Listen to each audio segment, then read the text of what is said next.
Bonsoir à toutes et à tous. Mardi 23 juillet, il est l'heure de l'info en mode été. 2 jours après le violent épisode orageux qui a touché la Haute-Marne, les habitants, les collectivités et les secours s'organisent pour récupérer les affaires de chacun, nettoyer les maisons et déblayer les voies d'accès. Comme vous le voyez sur ces images, la météo a fait beaucoup de dégâts. Les habitants ont parfois été désespérés et le sont encore quand ils voient l'ampleur du travail.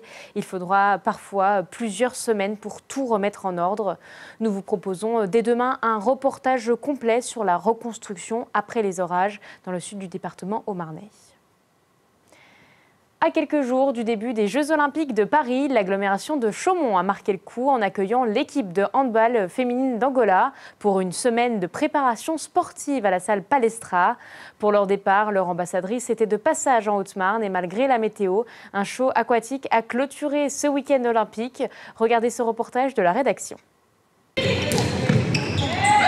Elles se sont entraînées ici pendant une semaine.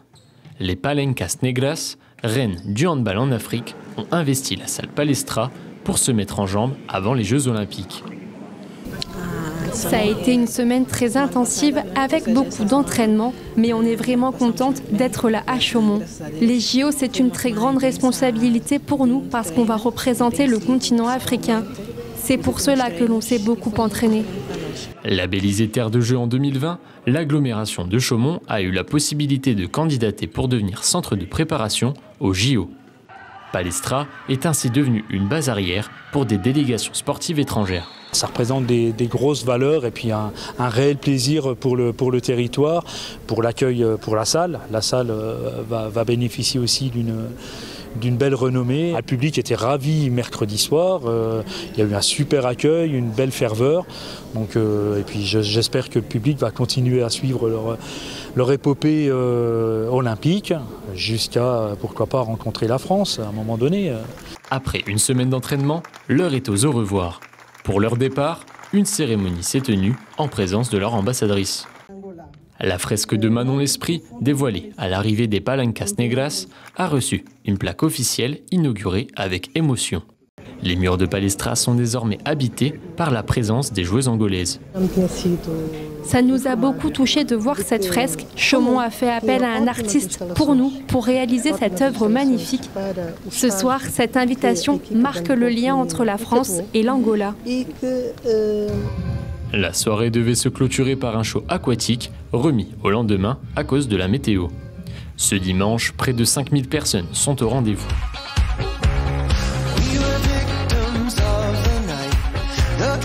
Dans ce bassin de 40 mètres de long, le spectacle visuel est à couper le souffle. L'entreprise strasbourgeoise a installé plus de 100 jets d'eau pour impressionner le public chaumontais.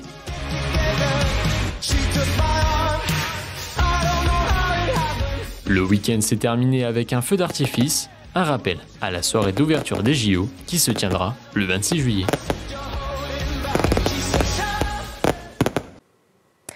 Ce week-end, du 20 au 21 juillet, de nombreux curieux ont fait un bond dans le passé, à l'époque du Moyen-Âge, pour la 5e édition du week-end médiéval organisé à Métallurgique Park à Dommartin-le-Franc, en Haute-Marne. L'occasion d'en apprendre davantage sur cette période historique. Alors, il y avait un village médiéval, de la chirurgie de champ de bataille, des troubadours, de multiples animations étaient organisées pour permettre aux voyageurs de partir dans l'histoire. Regardez ce reportage de Manon de Fonty.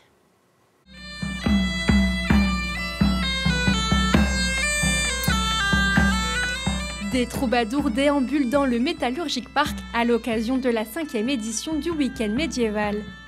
Démonstration d'un forgeron, d'un facteur d'arc ou encore formation à l'école des écuyers.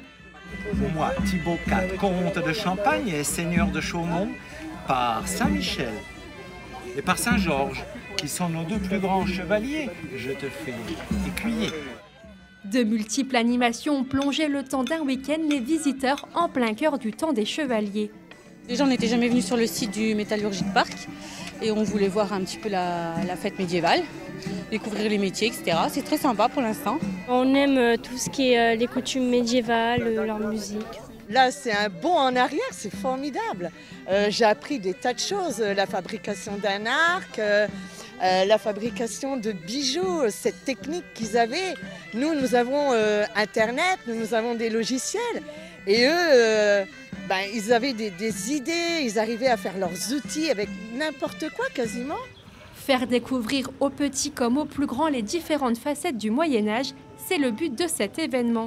Il se déroule à Metallurgic Park, alors l'accent est mis sur les métiers du métal. On organise ce type d'événement puisque ça nous permet de rappeler en fait l'origine médiévale de la métallurgie.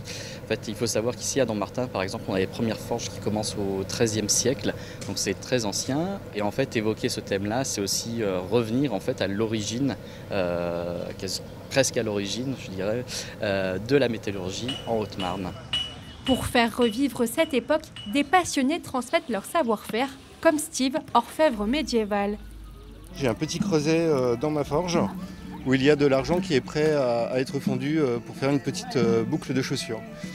Donc l'or et l'argent, ce sont des métaux précieux. Et puis on va travailler également le cuivre et tous ses alliages, comme le laiton et le bronze, pour en faire des œuvres d'orfèvrerie, donc que ce soit des boucles de chaussures, de ceintures, des bagues, des fermeaux, donc ceux qui servent à fermer le vêtement, généralement au col. J'ai du rhumatisme, il faut me trouver une potion qui me fasse du bien. Alors ils avaient ramassé toutes les plantes qu'ils trouvaient sur le sol. Une des nouveautés de cette année, c'est la venue d'un chirurgien médiéval afin d'en apprendre davantage sur la médecine de champ de bataille. C'est la première fois qu'on rencontre sur les fêtes médiévales ce type d'animation chirurgicale, car le plus souvent, ce sont des présentoirs. Or, nous avons innové non seulement en exposant des instruments de chirurgie anciens, mais en faisant une démonstration, on peut dire entre guillemets en live, sur un mannequin d'une opération chirurgicale qui a réellement existé sur les champs de bataille. Plus de 1000 personnes étaient attendues durant tout le week-end, l'occasion de découvrir autrement ce site historique de la Haute-Marne.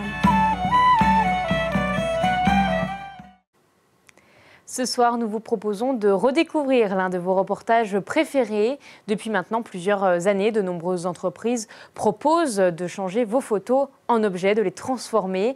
Un nouveau moyen pour vous d'immortaliser vos souvenirs. Eh bien, en Haute-Marne, une créatrice transforme les photos en broderie. Brigitte Maestrassi est partie à sa rencontre en février dernier. Armée de son aiguille et de son fil, Adeline se concentre. Elle brode sur cette toile une photo de naissance commandée par une de ses clientes. Ce travail minutieux demande du temps et de l'application pour être le plus fidèle à la demande. Mais avant de passer le fil dans ce tissu, une étape cruciale mais essentielle attend Adeline pour obtenir le meilleur résultat. Je prends d'abord une photo bien cadrée qui m'inspire aussi, c'est pour ça que j'en demande plusieurs en général. Je décalque en prenant les traits principaux et ensuite je retranscris sur tissu et je brode. Et ensuite je mets des petites décorations selon les goûts de la personne. Tout est parti d'une idée cadeau pour son mari il y a maintenant 3 ans et depuis, cette passionnée des métiers d'art ne s'arrête pas. Et pour réaliser toutes ses créations, Adeline privilégie la qualité du matériel qu'elle utilise. J'utilise du tissu coton. Je fais attention qu'il n'y ait pas de produits chimiques, donc je prends des tissus Oecotex. J'utilise certaines chutes quand j'en ai, des cadres à broder comme ça, voilà. Du fil à broder, du fil à coudre, aussi tout simple, pour faire les traits les plus fins. Donc c'est des fils un peu épais qu'on peut dédoubler selon comment on veut faire le motif. En plus de ses créations, Adeline propose des ateliers tous les mois autour de la broderie et des kits pour débutants ou confirmés pour ceux qui souhaitent des souvenirs originaux.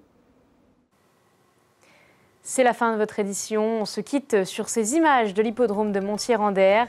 Il a fêté ce week-end ses 175 ans. 1500 personnes étaient au rendez-vous malgré les averses. Un repas d'encens et un feu d'artifice ont clôturé la soirée. Merci de nous avoir suivis. Tout de suite, la météo et la météo des plages. L'information continue sur Puissance Télévisions. Bonne soirée.